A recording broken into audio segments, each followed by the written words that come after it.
from 1 to 10? 10. Ay, di ba tapos yung question? Sorry. Paldo.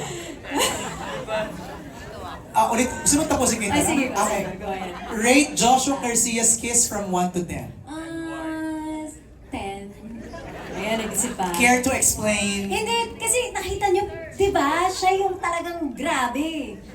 Talagang ganun lang ako. Tapos siya, ang laki ng bibig niya. Bakit? Tatawa ka. Totoo naman eh. Tapos sabi ko, huy, grabe ka na sumipsip yung bibig ko.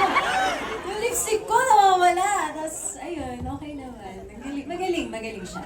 Did you ask for tips from anybody from the set? Direct Manny. Si Ah. Direct Manny po kasi ang nag-direct nun. Okay. Grabe. Dinirect niya pati kung paano yung paghalik, ganyan. Nakikinig kami. You really need that. It's you know, Yes. choreography, di ba? Siguro it's fair lang that we ask Joshua also. Rate Ivana's kiss from 1 to 10. 9.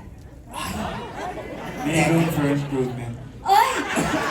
Oh, sige. So next, di ba direct may isa pa? Medyo gagad kami dun sa 9, ha? Okay. Kasi hindi ko nabuksan yung bibig ko ng ganun eh. Nagets ko naman. Okay. Okay. Mula kay J of Certified Kapamilya for JM and Fiam, complete the sentence. My love is never gone because...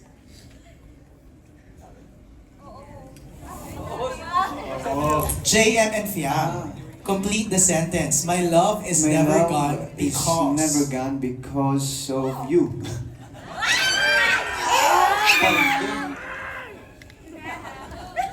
Fiam, ikaw naman. Kaya, Ilaban mo yan. Love is never gone because of... Ooh! You! Of us!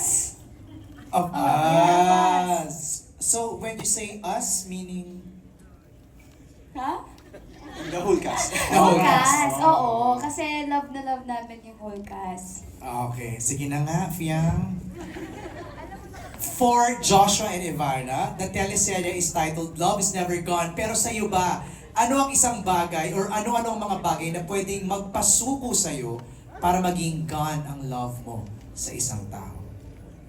Anong isusubok? No. Suko! Asuko. Ano suko?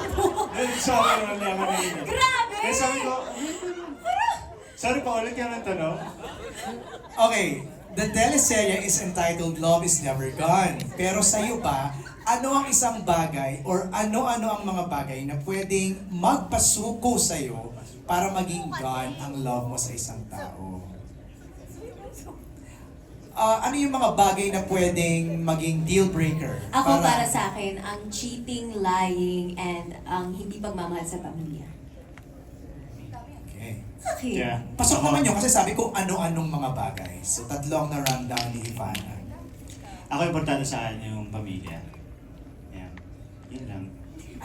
Okay sa'yo mag-cheat? Wow. Hindi, ano, siyempre, ano? parte na yun. Oh. Pero, number one kasi sa akin yung family. Diba? Alright. Next is for Miss Dina ulit from Janice Navida of Bulgar.